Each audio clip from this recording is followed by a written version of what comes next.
जाओ देवव्रत, मैं आशीर्वाद देता हूं, मैं अपना सारे जीवन का तप देता हूं। जब तक तुम मरना नहीं चाहोगे, मृत्यु तुम्हारे पास नहीं आएगी, तुम इच्छा मृत्यु हो जाओगे। लोग वृद्धावस्था के लिए संतान पैदा करते हैं, बुढ़ापे में हमारी सेवा करेगी, हमारा आशीर्वाद है, अंतिम समय भगवान ही तुम्हारी सेवा में उपस्थित हो जाएंगे और तुम्हारा बेड़ा पार। क्या समझे भैया? वही देवव्रत भीष्म कहलाए। भीष्म शब्द का अर्थ होता है कठिन, जिनका संकल्प कठिन, उसका नाम भीष्म प्रतिज्ञा जैसे कहते हैं। और वही हुआ, अभी आगे सीरियल में आप लोग देख पाओगे कि अंतिम समय जब प्राण निकलने वाले होते तो भगवान कृष्ण सामने आके खड़े हो जाते, हाथ जोड़ के खड़े होते हैं, पितामह हमारे लायक कोई सेवा। तो भीष्म की आंखों में आंसू भरे आए, पिताश्री का आशीर्वाद याद आ गया और तब उन्होंने कहा कि ठाकुर चतुर्भुज रूप बना के मेरे सामने खड़े हो जाओ। चतुर्भुज रूप बना, कितनी देर के लिए? जब तक मेरे प्राण पखेरु शरीर से बाहर निकल ना जाए तब तक के लिए आप खड़े। पराम्बा भगवती की उपासना का ये चमत्कार था कि उनके वंश में एक से एक विलक्षण महापुरुष होते आए। सत्यवती से 2 पुत्र पैदा होते हैं, विचित्रवीर और चित्रांगद। एक तो यक्षों के द्वारा मारा जाता है और दूसरे के साथ 2 कन्याओं का विवाह हुआ। वो सीरियल में आप लोगों ने देखा, इसलिए मैं विस्तार से नहीं संक्षेप में कह दूं, क्योंकि यहां ये सारा प्रसंग लिखा हुआ है। महाराज 3 कन्याओं का अपहरण किया था भीष्म जी ने, अंबा, अंबिका, अंबालिका। काशीराज की 3 कन्याओं का अपहरण करके लाए थे। अंबा ने कहा भीष्म से, मैं साल्व के प्रति आसक्त हूं और साल्व भी मेरे प्रति आसक्त है। आप सनातन धर्म को मानने वाले हैं, आप धर्म के ज्ञाता हैं, ऐसी स्थिति में आप जो चाहें स्वतंत्र हैं, पर मैंने अपनी मनस्थिति आपको बतला दी। सत्यवती जी से सलाह ली गई है। सत्यवती जी को आशीर्वाद था कि आप जीवन भर युवती रहेंगी, वृद्धावस्था नहीं आएगी। पराशर जी आशीर्वाद दे गए, वे युवती जैसी बनी रही जीवन भर। और बड़ी विचित्र कथाएं शास्त्रों में लिखी हैं महाराज। जब वो सत्यवती जी विधवा हो गई हैं, शांतनु महाराज शांत हो गए, तो भीष्म जी को बड़ी चिंता थी कि मेरी मां जवान है, ये अपनी जवानी कैसे काट पाएंगे। व्यक्ति के जीवन में काम, क्रोध, लोभ, ये भूख और प्यास की तरह एक नैसर्गिक है, स्वाभाविक है, और जवानी में काम के वेग को रोक लेना बड़ा कठिन सा होता है। भीष्म पितामह ने ऐसी व्यवस्था कराई थी ताकि मां का मन संसार की ओर जाने न पाए। प्रातः काल से सायंकाल तक कथा, कीर्तन, पूजा, पाठ, इसमें ही मां का मन लगा। अपनी जवानी को अगर साधना में व्यतीत करना है, एक तो गंदे पिक्चर नहीं देखना, गंदा साहित्य नहीं पढ़ना और गंदी चर्चा करने वालों के पास नहीं बैठना। अच्छे ग्रंथों का पढ़ना, उन्हीं का श्रवण करना, भगवान की पूजा, जप और पाठ और एकांत का निवास, अगर ये आप अपने जीवन में सूत्र बांध लेंगे तो आपकी जवानी आराम से बीत सकती है। एक बात और ध्यान देना है, काम का वेग रात्रि में ज्यादा प्रबल होता है। तो भीष्म जी ने सोचा कि दिन तो मां ऐसे काट लेगी, लेकिन रात्रि में इनके मन में फिर ना कोई उद्वेग हो, कैसे किया जाए। तो लिखा है कि रात्रि में जब मां अपने शयन कक्ष में जाती थी और बिस्तर पर लेट जाए तो पितामह भीष्म वहां पहुंच जाते थे। अब फिर मां को वैराग्य की कथा सुनाते थे, अध्यात्म की कथा सुनाते थे, और सुनते सुनते जब मां सो जाए तो उठ करके चले आते। और प्रातः काल जैसे ही उठे वैसे फिर वही कथा पूजन कीर्तन लगाते, ताकि मां की जवानी। किंवदंतियां, एक ऐसी कथा भी मिली थी कि दोनों भाइयों ने अपने भाई और मां के संबंध में कुछ गलत सोच लिया। नहीं समझे बात को? दो पुत्र हैं ना, चित्रवीर और चित्रांगद। तो जब भीष्म रात्रि में जाते थे सुनाने के लिए मां को, तो दोनों के मन में संशय हो गया, क्योंकि ये भी अविवाहित हैं, जवान हैं, और मां भी जवान थी। तो ऐसी कथा आती है, जरा सुने ध्यान से, 1 मिनट की बात सुना दो। एक दिन वो लोग छुप करके देखते नहीं, उस कमरे में खिड़की है या कुछ छिद्र है, उससे वो देखते हैं कि भीष्म रात्रि में जाकर क्या करता है। लेकिन जिसका मन साफ होता है, परमात्मा उसका साथ तो देता ही है ना भाई। जब वो सुना रहे थे और मां सीधी लेटी लेटी सो गई, तो उसी समय एक सर्प आया ऊपर से, ऐसा लटका, और उसने अपने मुख से जहर उगल दी,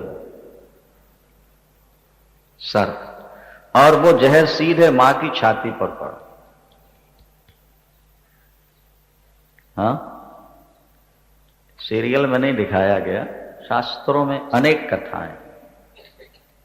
अब भीष्म ने सोचा कि अगर मैं हाथ से साफ करता हूं और मां की आंख खुल जाए, मां के मन में कोई मेरे प्रति संदेह हो जाए, नहीं, वो भी गलत है। नहीं हटाता हूं तो जहर अंदर प्रवेश करके मां के प्राण भी ले सकता है। मन में विचार आया, मां की छाती में बेटे को मुंह लगा देने में तो कोई पाप नहीं होता, मैं अपनी जीभ से चाट करके थूक दूं, मैं भले मर जाऊं पर मेरी मां के प्राण तो बच जाना चाहिए। इसलिए हाथ नहीं लगाया, अपनी जीभ से चाट करके उस जहर को बाहर थूक रहे थे। मां की आंख खुल गई, देखा बेटा क्या हुआ, सारी कहानी वो दोनों देख रहे थे चुपके से। इस दृश्य को जब उन्होंने देखा, उन्हें बड़ी गिलानी हुई, बड़ा पश्चाताप हुआ कि देखो हमने क्या सोचा। जवान स्त्री, विधवा स्त्री, ये अपने आप को बहुत संभाले। समाज कहते दुधारी तलवार है, ये किसी को माफ नहीं करता महाराज, इसलिए अपने को संभाल के चलो। परिणाम क्या हुआ? दूसरे दिन उन्होंने पूछा कि अगर मां और भाई के प्रति किसी के मन में संदेह हो जाए, इस पाप का प्रायश्चित्त क्या है? तो भीष्म ने कह दिया, पीपल की खोह में बैठ के आग लगा के जल के मर जाए तो पाप नष्ट हो जाता। उनको तो ये पता नहीं था कि हमारे बारे में, तो वो उस पीपल की खोह में बैठ करके जल के खत्म। अब ये दोनों संतानहीन थी। तब फिर महर्षि वेदव्यास का स्मरण हुआ और महर्षि वेदव्यास आए हैं, और सारी स्थिति जब सत्यवती जी ने स्पष्ट की तो उन्होंने कहा कि दोनों पुत्र वधुएं मेरे सामने से निकल जाएं, मेरी दृष्टि मात्र से वे गर्भवती हो जाएंगे। तो बड़ी अंबिका जब निकली है तो उसने लज्जा के कारण नेत्र बंद कर लिए, इसलिए धृतराष्ट्र अंधे हुए। अंबालिका ने अपने शरीर में चंदन का लेपन किया था, पीला चंदन पूरे शरीर में लेप लिया, वस्त्र नहीं होना चाहिए तो चंदन लेप। तो कहा इनके पुत्र तो होगा लेकिन उसके पीलिया रोग हो।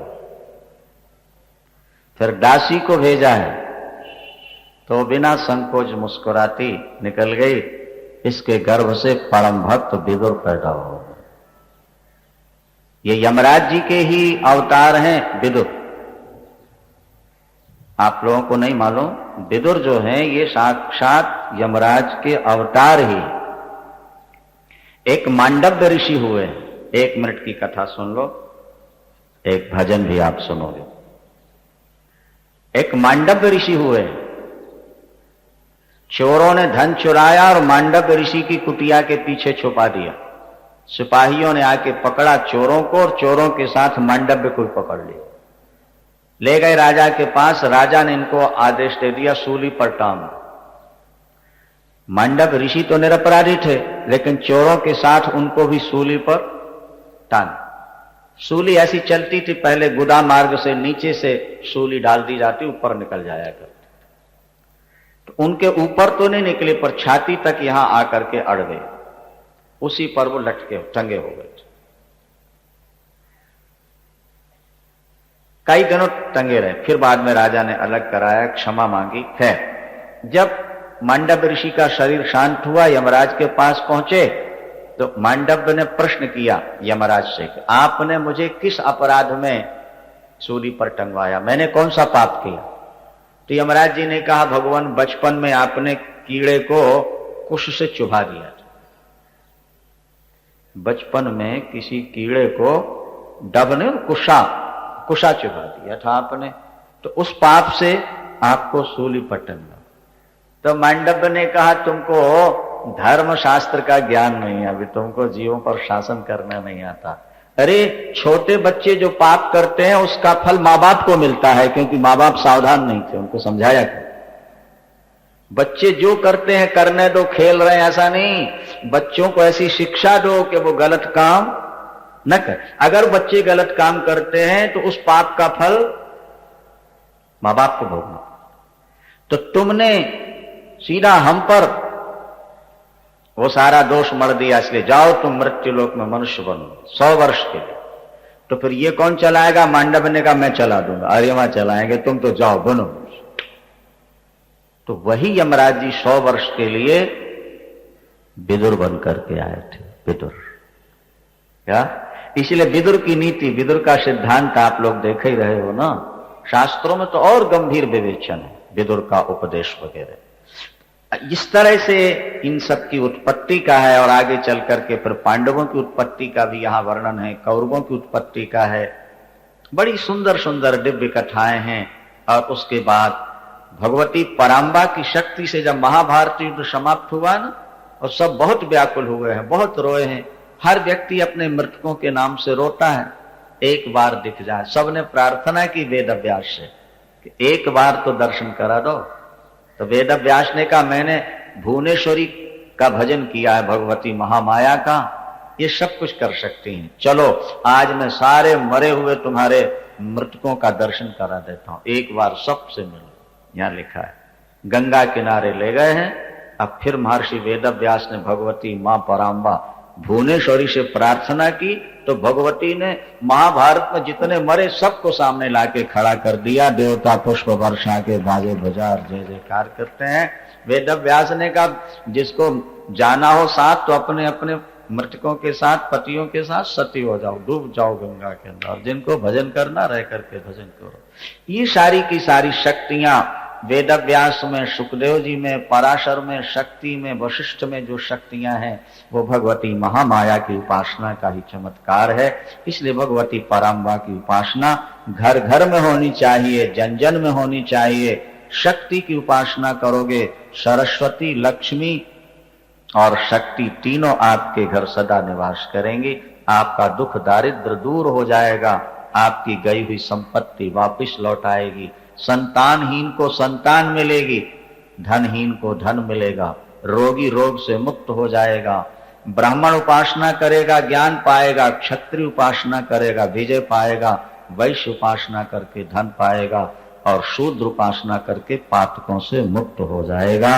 ओम शांति शांति शांति। प्रातः काल आप लोग सुन रहे थे भीष्म पितामह ने किस तरह अपने पिता की प्रसन्नता के लिए, पिता के सुख के लिए अपने जीवन के सुख का परित्याग कर दिया।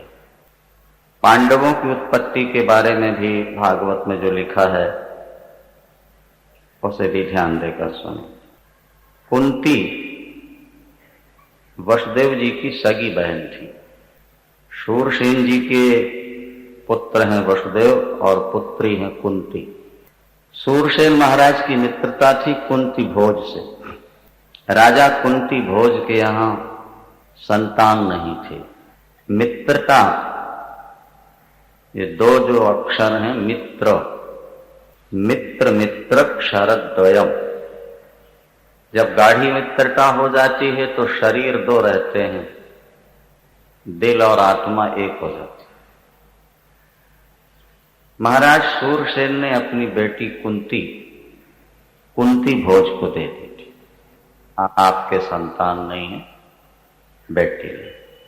अनादिकाल से संतों की सेवा चली आ रही है। गुरुवाणी ने भी लिखा,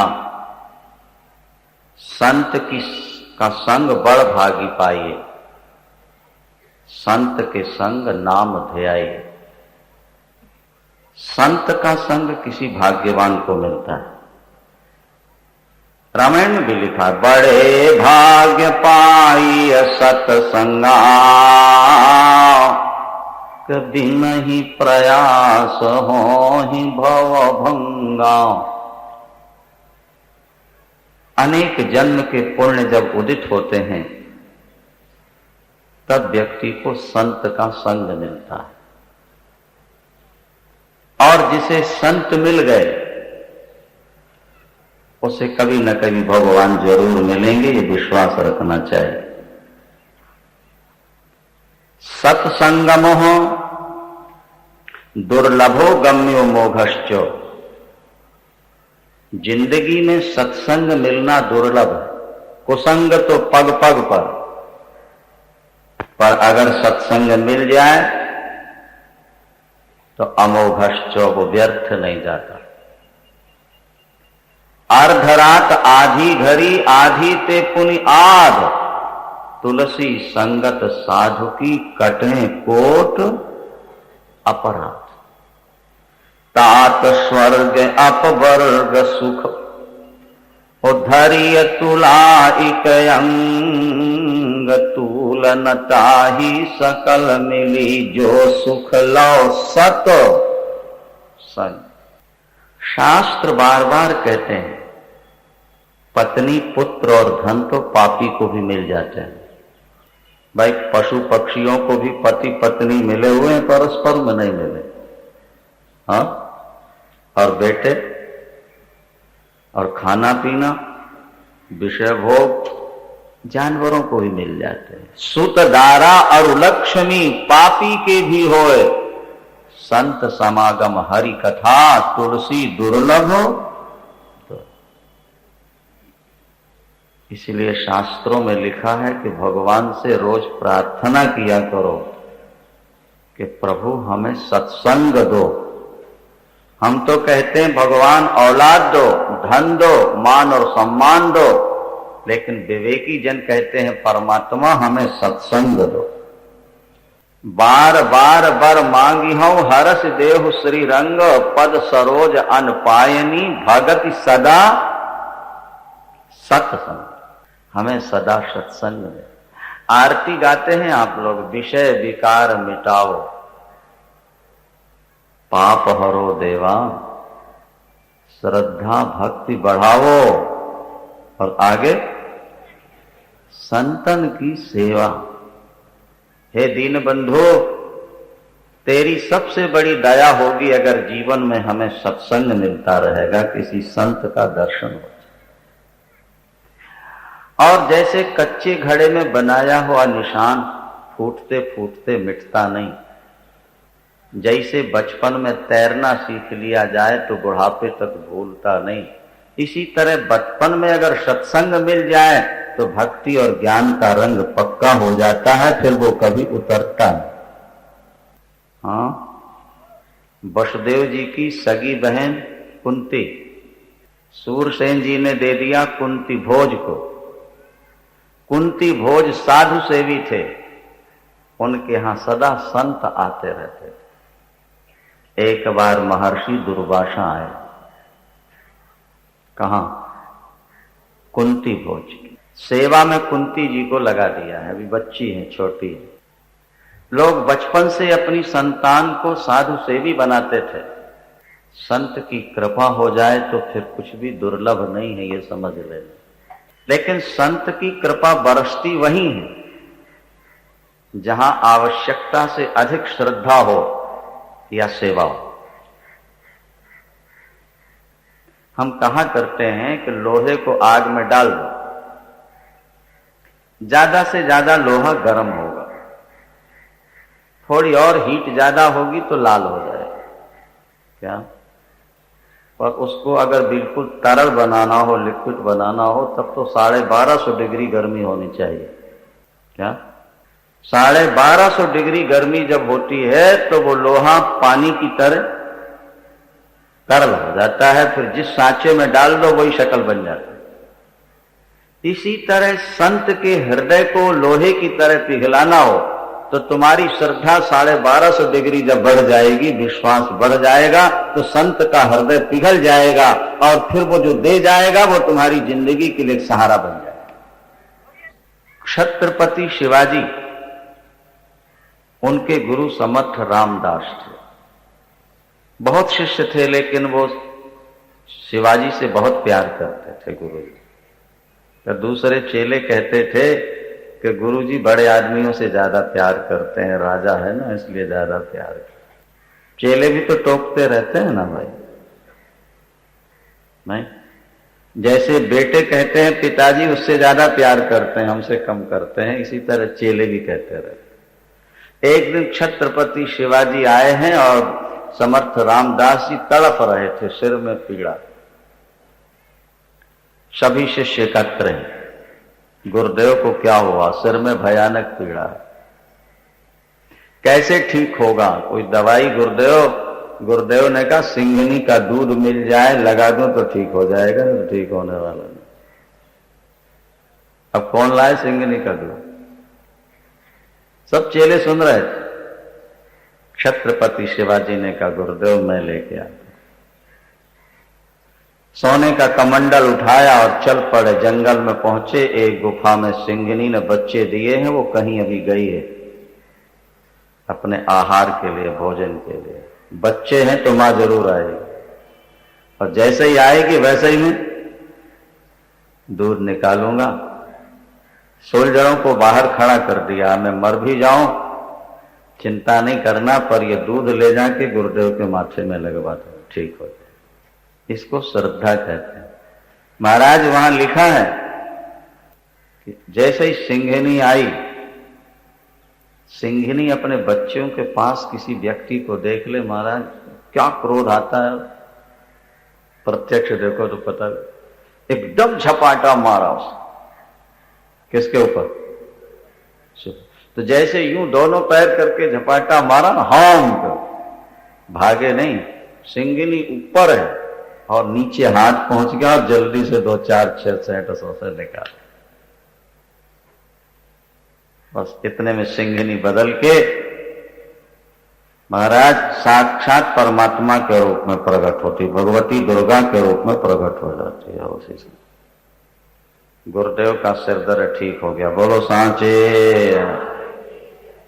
समर्थ रामदास जी ने कहा तुम सबने सुना कि मेरे सिर में दर्द है, लेकिन सिंघनी का दूध लेने कौन जाएगा? अपने आप को मौत के मुख में कौन डालेगा? जिसने डाला उसने पाया। श्रद्धा और विश्वास। लोहे को पिघलाना हो तो गर्मी ज्यादा चाहिए, किसी संत को खुश करना हो तो सेवा ज्यादा चाहिए। बोलो सांचे। कुंती जी ने दुर्वासा जी की बहुत सेवा की। इस बेटी ने मेरी बड़ी सेवा की है, जाने से पहले इसे कुछ दे जाऊं। उसका जब भविष्य देखा, इसके पति को श्राप होगा और इससे संतान नहीं हो पाए, इसके पति से संतान नहीं होगी, पीलिया रोग होगा और श्रापित होगा। ये दुर्वासा जी को पता लग, ये देवी के उपासक थे। कौन? दुर्वासा। जिंदगी में चमत्कार तभी आएगा सज्जनों जब भगवती मां की आराधना कर लो। और सीता, राधा, सावित्री, लक्ष्मी और दुर्गा ये एक ही रूप है, एक ही 5 रूप है। राधा के प्रति तुम्हारी श्रद्धा हो जाए, सीता के प्रति हो जाए, सरस्वती गायत्री के प्रति हो जाए, महाकाली दुर्गा के प्रति, बेड़ा पार है तुम्हारा। और हमने आपको बताया कि इतिहास इस बात का साक्षी है कि सबने भगवती की आराधना की। वसुदेव जी स्वयं भगवती भुवनेश्वरी के भक्त थे, जिनके यहां भगवान कृष्ण प्रकट हुए। जनक जी भी भगवती के भक्त थे, शंकर के भक्त। इसलिए तो पुष्प वाटिका में दुर्गा जी का मंदिर बनवाया था ना, सारस्वमीप गिरजा गृह सोहा। अरे सारस्वमीप गिरजा गृह सोहा, के बारानी न जाय देख मन मोहा। पुष्प वाटिका में जहां भगवान राम मिले हैं, पहले सीता जी ने दुर्गा जी की पूजा की है कि नहीं? रामायण में लिखा है ना। तो अगर वे दुर्गा के भक्त ना होते तो मंदिर काहे को बनवाते? और एक बात और बता दें आपको, ध्यान से सुन लियो। भागवत में लिखा है कि गोपियों को भगवान कृष्ण की प्राप्ति तब हुई जब उन्होंने कात्यायनी भगवती दुर्गा की पूजा की। भागवत के 10वें स्कंद का 22वां अध्याय पढ़ लो। भगवती दुर्गा की पूजा की है किसने? गोपियों। 21वें अध्याय में भगवान बांसुरी बजाते हैं और वेणु वादन सुनकर गोपांगनाओं के हृदय में भगवान कृष्ण को पाने की इच्छा जागती है। ये हमारे पति बने, श्याम सुंदर हमारे प्राण प्यारे बने। दुनिया में हर कन्या सुंदर से सुंदर पति चाहती है। आनंद कंद परमानंद कृष्णचंद्र से सुंदर और कौन होगा? लेकिन इनकी प्राप्ति तो कठिन है। ये नंदराय के पुत्र हैं, नंदराय राजा हैं। वो किसी बड़े घर में अपने बेटे को ब्याहेंगे, हम गंवारनियों के साथ कैसे इनका संबंध हो सकता है? फिर आपस में विचार करती हैं कि अगर मां दुर्गा की पूजा कर ली जाए तो वो कल्याणमयी करुणामयी अगर कृपा कर दें तो असंभव संभव हो सकता है। आनंद कंद कृष्णचंद्र हमारे प्राण प्यारे बन सकते हैं। बोलो सांचे। और उसी समय गोपांगनाओं ने संकल्प किया कि हम 1 महीने व्रत रहेंगी। मार्गशीर्ष, जिसे आप लोग मगसर कहते हो, कार्तिक के बाद प्रातः काल 4 बजे उठती हैं, यमुना में जाकर स्नान करती हैं और बालू में भगवती दुर्गा की प्रतिमा बनाती हैं। क्या? और षोडशोपचार से भगवती का पूजन करती हैं। और पूजन करने के बाद मां की स्तुति करके प्रार्थना करती हैं। श्लोक सुनिए, यहां भागवत में लिखा है, कात्यायनी महामाये, कात्यायनी महामाये महायोगिन्यधीश्वरी, नंद गोप सुतम देवी पतिम में कुरुते नमः। हे कात्यायनी, हे महामाया भगवती, हम आपके चरणों में प्रणाम करते हैं। आप बड़े बड़े योगियों के द्वारा आराध्या पूज्या हो। बड़े बड़े ऋषि महर्षि आपका चिंतन करते हैं। हमने आपकी पूजा की है। पूजा का उद्देश्य क्या है? बोले नंद गोप सुतम देवी पतिम में कुरुते नमः। नंद गोप सुत माने कृष्णचंद्र हमारे पति बने, ये हमारी कामना है। हम आपके चरणों में बार बार प्रणाम करते हैं। 1 महीने तक फलाहार करके प्रातः काल यमुना स्नान और भगवती दुर्गा का पूजन चलता है। और जिस दिन मास पूर्ण हो रहा है, व्रत पूर्ण हो रहा है, उसी दिन भगवान कृष्ण वहां आकर दर्शन देते हैं, चीर हरण करते हैं और उनके साथ रास करने का उनको वचन दे करके जाते हैं। तो गोपांगनाओं को अगर भगवान पति के रूप में प्राप्त हुए तो उसके मूल में भगवती की आराधना पूजा है।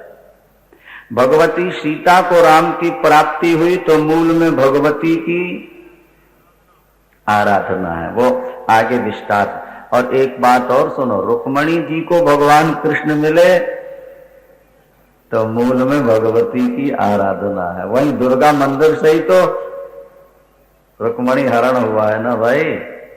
ये सारी बातें इसलिए आपको बताई जा रही हैं कि हमारे इतिहास में, हमारे सनातन धर्म में अनादिकाल से घर घर भगवती दुर्गा की पूजा हुआ करती थी। उनकी शक्ति से ही सारे कार्य होते थे। अभी आगे आप एक कथा सुनेंगे, बड़ी विलक्षण है, शायद आपने कभी सुनी हो। आप लोग आरती तो गाते हो ना भगवती की, जय अम्बे गौरी, मैया जय अम्बे गौरी, तुमको निषिदिन ध्यावे शिव हरि ब्रह्मा शिवरी। तुमको निषिदिन ध्यावत हरि ब्रह्मा और शिव जी। संसार तो भगवान विष्णु का ध्यान करता है, भगवान शंकर का ध्यान करता है, और ब्रह्मा विष्णु और शंकर निरंतर किसका ध्यान करते हैं? मां पराम्बा का ध्यान।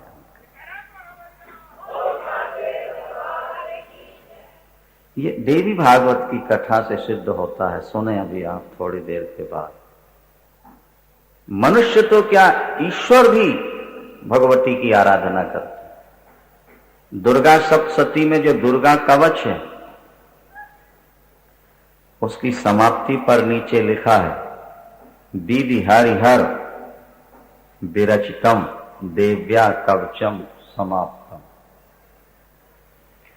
देवी कवच किसने बनाया? बोले ब्रह्मा विष्णु और शंकर ने मिलकर के बनाया। दूसरे मंत्रों का निर्माण तो ऋषियों के द्वारा हुआ, दूसरे कवचों का निर्माण तो देवताओं के द्वारा हुआ, ऋषियों के द्वारा हुआ, लेकिन दुर्गा कवच का निर्माण ब्रह्मा विष्णु और शंकर के द्वारा।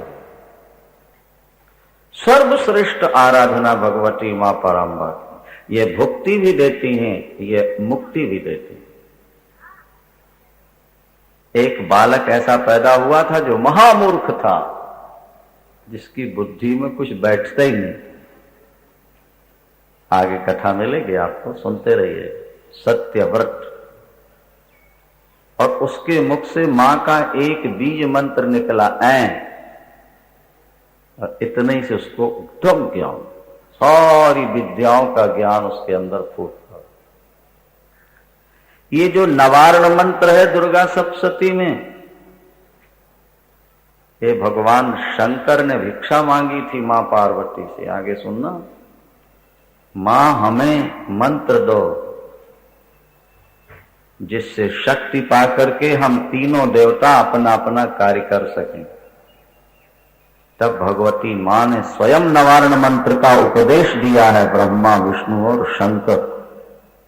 जैसे आप दीक्षा लेते हो ना गुरु से, इसी तरह ब्रह्मा विष्णु शंकर ने नवारण मंत्र की दीक्षा ली पराम्बा भगवती से। ये आप समझ, प्रसंग चल रहा है, बात पर ध्यान देना। बुआ कुंती ने दुर्वासा की सेवा की। दुर्वासा ने देख लिया इसको पति मिलेगा जिसको पीलिया रोग होगा, श्राप होगा, ये पत्नी के पास जा नहीं सके। और मेरी सेवा की है इसने बेटी ने, तो क्या संत की सेवा व्यर्थ चली जाएगी? नहीं, इसको मैं दिव्य पुत्र प्रदान करूंगा। कैसे? मैं मां का मंत्र देता हूं, बेटी कुंती बैठ मेरे पास, ये मंत्र ले ले, इसका जप करते रहना। इस मंत्र का जप करके जिस देवता का नाम लेगी, उस देवता को तेरे सामने आके खड़ा होना पड़ेगा और वो तुझको एक पुत्र देके चला जाएगा। तू जब चाहेगी देवता है। दुर्वासा तो मंत्र देके चले गए। नहीं, स्त्री स्वभाव थोड़ा कुतूहल, चंचल होते ही है कुंती ने सोचा मैं सूर्य नारायण को बुलाऊंगी और रात्रि में बुलाऊंगी। दिन में तो सामने रहते आ जाएंगे, लेकिन रात में कैसे आएंगे? देखती हूं मंत्र में क्या चमत्कार। अभी विवाह नहीं हुआ,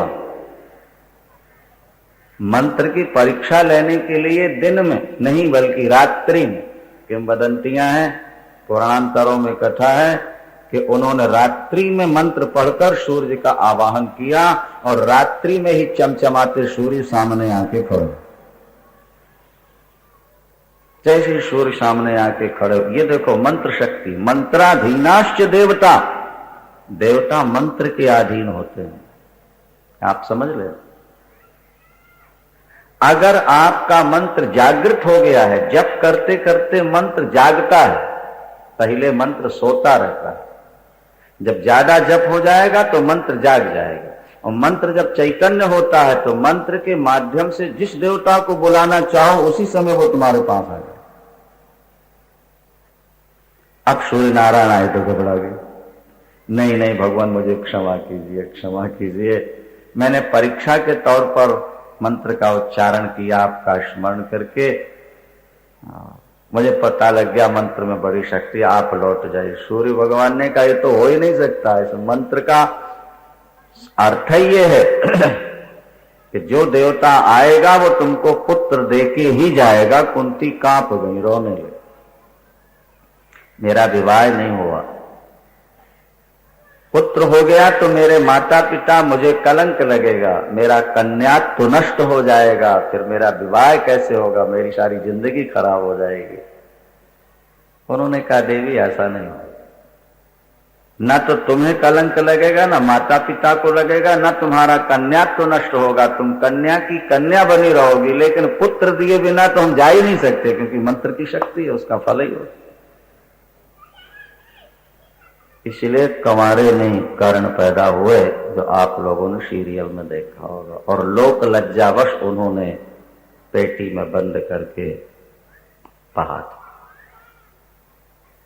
महाराज पांडु को पीलिया रोग तो था ही, एक बार श्राप लग गया, वो भी सीरियल में शायद आप लोगों ने देखा होगा। एक ऋषि कुमार अपनी पत्नी के साथ मृगी बनकर क्रीड़ा कर रहे थे, मृग और मृगी। सीरियल में शायद ऐसा नहीं दिखाया, मृग और मृगी बनकर के वो क्रीड़ा कर रहे थे, और जब वो क्रीड़ा रत थे तभी पांडु ने मृग को बाण मारा। मृग गिरा ऋषि बालक के रूप में, वो मृगी जो थी वो पत्नी के रूप में प्रकट हो गई। पति की मृत्यु के बाद तो वो सती होती है, लेकिन श्राप दे के जाती है कि तुमने रति काल में क्रीड़ा के समय मेरे पति का वध किया है, इसलिए मैं श्राप देती हूं, जब तुम पति के पास, पत्नी के पास जाओगे तुम्हारी मृत्यु हो। बीच में बहुत सारी बातें हैं जो सीरियल में नहीं दिखाई गई। कहां तक दिखाएंगे? 1 लाख श्लोक का महाभारत, बहुत बातें छुपी। पांडु की 2 पत्नी थी, कुंती और माद्री। माद्री इतनी सुंदरी थी, महाभारत में लिखा है कि सूर्य नारायण भी मोहित हो गए देख, मनुष्यों की बात छोड़ो, पर इतनी बड़ी पतिव्रता थी कि मनुष्यों की बात तो छोड़ दो, उसने कभी देवता को भी आंख उठा के नहीं देखा। किसी मनुष्य को आंख भर के देखना तो दूर रहा, माद्री ने अपने जीवन में किसी देवता को भी नहीं देखा। देवी भागवत में, महाभारत में प्रसंग आता, ध्यान से सुनेंगे। एक बार महाराज पांडु शिकार खेलकर आए, जंगल में रह रहे थे, और दोपहर बाद आए, खा पी के सो गए। सूर्यास्त होने जा रहा था, लेकिन महाराज की आंख नहीं खुली। हमारे सनातन धर्म में 2 बार सूर्य को अर्घ तो देते ही देते थे लोग, नहीं, वैसे तो 3 बार अर्घ देने का विधान है, प्रातः काल, मध्याह्न काल और सायं। सूर्यार्घ जरूरी था, हमने आपसे कहा ना कि मुसलमान अगर हज करके आ जाएगा तो दिन में 5 बार नमाज पढ़ता है, हिंदू 100 बार हरिद्वार होके आ जाएगा, एक नियम नहीं लेगा जिंदगी में। क्या समझे? पहले के लोग नियम में कैसे बंधे थे, जरा सुनो ध्यान से बात को आप लोग। आज हिंदू सबसे ज्यादा गिरा हुआ है और धर्म के लोग फिर भी कट्टर होते जा रहे हैं और कट्टर हो रहे हैं, लेकिन हिंदू एकदम समाजवादी होता चला जा रहा है। इसको धर्म कर्म जात पात से कोई मतलब नहीं, इसको तो पैसा चाहिए, पैसा। तुलसी काहू भांति गांठ में आवे दाम, और काम दाम की लगन में भूल गए घनश्याम। सूर्य नारायण अस्त हो गए और सूर्यार्घ नहीं दे पाए मेरे पति, तो इनका नियम लुप्त हो जाएगा। और सोते को जगाती हूं तो मेरा धर्म नष्ट हो जाएगा। बात समझ रहे हैं आप कि नहीं? माद्री ने सोचा कि यदि ये सोते रहेंगे इनके धर्म का लोप होगा, नियम लुप्त हो जाएगा। और यदि मैं सोते को जगाती हूं तो मेरा धर्म नष्ट होता है। थके हैं। देखो माद्री ने क्या किया भाई, पहले बार सूर्य नारायण को देखा, पहली बार। एक पहाड़ी थी छोटी सी, उस पर चढ़ गई और सूर्य नारायण की ओर मुंह किया और सूर्य नारायण से कहा कि यदि मैं पतिव्रता हूं, मैंने अपने जीवन में कभी किसी पति पुरुष की ओर आंख उठा के भी न देखा हो, इस सत्य के आधार पर तब तक आप अस्त नहीं होंगे जब तक मेरे पति उठकर आपको सूर्यार्घ न दे। और सूर्य नारायण रुक गए। माद्री का सौंदर्य देखकर, माद्री का पातिव्रत्य देखकर सूर्य नारायण, महाराज पांडु की आंख खुली, एकदम छटपटा के उठे, जल्दी स्नान किया और महाराज सायंकालीन संध्या करके सूर्य भगवान को अर्घ दिया और 1 मिनट के अंदर एकदम अंधेला छा। तो महाराज पांडु सोचने लगे कि सूर्यास्त के बाद तो क्रमशः अंधकार आता है, तो 1 ही मिनट में एकदम अंधकार हो गया, जैसे रात्रि 10 बज गए। माद्री से पूछने लगे, देवी ये सब क्या हुआ है? उन्होंने बताया, भगवान आपका धर्म लुप्त ना हो इसलिए मैंने आज पहली बार सूर्य के ऊपर और दृष्टि उठा के देखी। प्रतिज्ञा की सूर्य रुक गए थे, वो आपके अर्घ की प्रतीक्षा कर रहे थे। आपने अर्घ दिया और फिर वो अपनी गति में चल गए, ताकि टाइम मेकअप तो करना होगा कि नहीं भाई, समय पूरा करने के लिए। स्त्री एकदम अंदर, ओहो मेरी पत्नी इतनी सुंदरी है कि सूर्य भी मुग्ध हो जाते हैं, तो मैं अपनी पत्नी के पास आज जरूर जाऊंगा। माद्री ने मना किया है, पत्नी के पास आना मृत्यु को बुलाना है, लेकिन समय नजदीक था इसलिए महाराज पांडु नहीं माने और तत्काल उनकी मृत्यु हो गई। हाँ, जब उनकी मृत्यु हुई तो कुंती कहती है मैं सती होंगी, नहीं, और माद्री कहती है मैं सती होंगी, क्योंकि मेरे कारण पति की मृत्यु हुई। कुंती कहती है मैं ज्येष्ठ पत्नी हूं, माद्री इन 5 बेटों को तुम संभालना, मैं पति के साथ सती होने जा रही हूं। माद्री ने कहा नहीं बहन, आप बड़ी हो, आप इनको संभाल लेना, ये आपके अपने बेटे हैं 5। नकुल सहदेव का हाथ लेकर के युधिष्ठिर के हाथ पर रख दिया, कुंती के हाथ पर रख दिया, बहन आज से ये दोनों बेटे तुम्हारे बेटे हैं, और युधिष्ठिर ये छोटे भाई हैं, इनको पुत्रों की तरह प्यार देना, इनको अपना बना। और इसीलिए महाभारत में कथा आती है कि जब यक्ष संवाद हुआ, आपने शायद सीरियल में देखा, हम तो देख नहीं पाते ना कथाओं के कारण कभी कभी, तो वहां लिखा है कि जब यक्ष का संवाद हुआ है और वो चारों भाई मर गए हैं, नहीं, और यक्ष के संवाद के बाद जब उन्होंने कहा कि वर मांगो, एक भाई को जीवित कर लो, तो युधिष्ठिर ने कहा कि नकुल और सहदेव में किसी एक को जिला दो। ध्यान है आपको? यक्ष ने कहा कि तुम्हारे शूरवीर सगे भाई अर्जुन और भीम और तुम नकुल और सहदेव में किसी को जिलाने को, तो उन्होंने कहा कि नहीं, मैं एक जीवित रहूंगा तो मां कुंती का नाम चलता रहेगा, इन दोनों में एक जीवित रहेगा तो मां माद्री का नाम चलता रहेगा। अगर मैं सगे भाई को जिलाऊंगा तो जो मैंने हाथ पकड़ा था वो कलंकित हो जाएगा, मैं धर्म के विरुद्ध काम नहीं कर सकता। देखो पुरानी कैसी मदद। अरे महाराज, यहाँ एक जरत्कारु महात्मा की कथा है इसी तरह। एक महात्मा हुए हैं जरत्कारु, शायद आप लोगों ने कभी कथा सुनी हो, बड़ी अच्छी कथा, मैं संक्षेप में सुना देता हूं। देवी भागवत में है। जरत्कारु नाम के एक महात्मा थे, उन्होंने संकल्प लिया कि मैं विवाह नहीं कराऊंगा। उनके वंश में कोई भाई नहीं थे, परिवार अकेले थे, फिर भी वो संकल्प लिया शादी नहीं करो। जब वो तीर्थ भ्रमण कर रहे थे तो उनको एक जगह उनके पितर उल्टे लटके हुए नजर आए, घास की जड़ों में, खस होता ना खस, उसकी जड़ों में लटके हुए उल्टे नजर आए। तो जरत्कारु ने पूछा, भाई आप लोग उल्टे कैसे लटके हुए? बोले हमारे वंश में एक ऐसा नालायक पैदा हुआ है जो शादी नहीं कराना चाहता, और जब शादी नहीं कराएगा, संतान नहीं होगी तो पितरों को पानी कौन देगा? तो पितर तो मरेंगे इसी तरह से प्यास। बोले वो कौन सा व्यक्ति है? बोले पापी का नाम ही लेना पाप है, नाम मत लेवाओ उसका। बोले नहीं, फिर भी बता तो दो कौन है। बोले उसका नाम जरत्कारु। अरे तो घबरा गए बेचारे, तो मैं ही हूं। फिर पैरों गिरे, क्षमा मांगी, क्या करें? उन्होंने कहा शादी कराओ, और नहीं तो हम तो ऐसे लटके रहेंगे। पितरों को पानी नहीं दो, प्यासे मरेंगे। पितरों को पिंडा नहीं दोगे, भूखों मरेंगे। आज लोग नास्तिकों की किताबें पढ़ पढ़ के नास्तिक होते जा रहे हैं।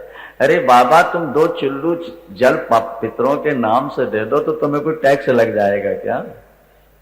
अगर शास्त्र कहते हैं तो तुम्हें पानी देने में नुकसान क्या होता है? अगर तुमने श्राद्धों में एक दिन अपने माता पिता के नाम से पिंडा दे दिए तो तुम्हारा घाटा क्या हो गया? भगवान राम ने पिंडदान किया है, युधिष्ठिर ने पिंडदान किया है, जितने बड़े बड़े महापुरुष हुए सब श्राद्ध करते रहे, और आज तुम 20वीं शताब्दी में पैदा होकर कहते हो सब बकवास है, सब व्यर्थ है। वो सब मूर्ख थे क्या जो करते थे? ऐसा कभी नहीं सोचते थे।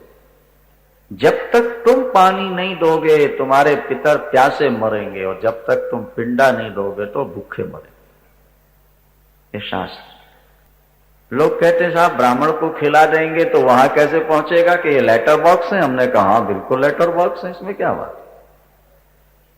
अगर पता सही होगा तो किसी भी लेटर बॉक्स में पत्र डालो, जाएगा तो वहीं जहां का एड्रेस होगा। क्या समझे भाई? इसी तरह से परमात्मा ने बना के भेजा है ब्राह्मणों को, इनको खिलाओगे जिसका नाम लेके वहां पहुंच जाएगा। कैसे पहुंचेगा? हमारे शास्त्र क्या कहते हैं? 100 गाय खड़ी हो, 100 गाय सामने, एक बछड़ा छोड़ दो, वो 100 गायों में अपनी मां को ढूंढ लेगा कि नहीं ढूंढेगा? बताओ भाई। हाँ, जैसे 100 गायों में बछड़ा अपनी मां को ढूंढ लेता है, इसी तरह तुम्हारे द्वारा किया गया पुण्य और दान जिसके नाम से किया, वो किसी भी लोक में बैठा हो वहां जाकर ढूंढ लेगा, उसको जाके प्राप्त हो जाएगा। ये शास्त्रों में लिखा। कुछ लोग कहते हैं कि मान लीजिए हमारे पितर शेर बन गए, बघर्रा बन गए, तो शेर तो रोटी खाता ही नहीं, और हम ब्राह्मण को रोटी खिलाएं तो उनको कैसे मिल जाएगा? तर्क लोग करते हैं हम लोगों के साथ। उत्तर हम देते हैं। हमने कहा भैया, अगर तुम्हें अमेरिका जाना है तो ये नोट तो वहां चलते नहीं, फिर क्या होगा? बैंक में जमा कराओ, डॉलर मिल जाते हैं, वहां तुम्हारा काम चल जाएगा। इसी तरह तुम यहां रोटी दोगे तो उसके बदले में जो वो खाता होगा उसको वहां मिल जाएगा। तुम चिंता काय को करते हो? तो रोटी तो खिलाओ। लोग कहते हैं जी हमारे पितर मुक्त हो गए हो, मोक्ष प्राप्त कर गए, तो फिर हम खिलाएं तो उसका क्या फल होगा? क्योंकि जो मोक्ष को प्राप्त हो गया उसको तो फिर वो मिलना नहीं। तो हमारे शास्त्र कहते हैं अगर तुम पितरों के नाम से श्राद्ध करोगे और पितर तुम